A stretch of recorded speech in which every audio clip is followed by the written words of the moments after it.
Hey, I've got a Honda Odyssey. It's a 2009. It's a touring edition. It's got the V6 and it's got analog braking system here. And what I'm doing here is I'm doing three things. I've got a above 35 miles an hour, I'm hearing a noise coming out of the rear. And so it's a bad bearing based on a couple other YouTube videos and previous experience. So I got a brand new bearing and hub assembly. This is an all-in-one. And everything I need is right here. And notice that the there's no 36 millimeter socket to attach it because it's front wheel drive, not rear wheel drive. I've got a new rotor since I'm going to be in the same spot where the rotors are at, and I got new brake shoes to go with the new rotors. So I'm in the same spot, so I might as well fix all three at the same time. It's cheaper to go ahead and do it once. So I took the tire off. Next thing I'm going to do is I'm going to take the two bolts that hold the brake unit and I'll replace the pads that are in here. And then I'll just hang this with a bungee cord somewhere up back.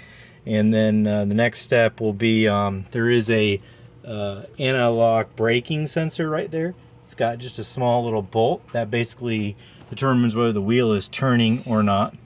And then basically I'll use an impact wrench to remove these two little tiny screws, and then I'll be able to pull the whole rotor off. And then there's four screws that are back here, four bolts I should say. Here's one, here's two, and there's two more down there. There's four bolts that match up to the, if you look at the back side of the rotor, see how there's holes here, 1, 2, 3, 4. So those four will basically what hold that on there.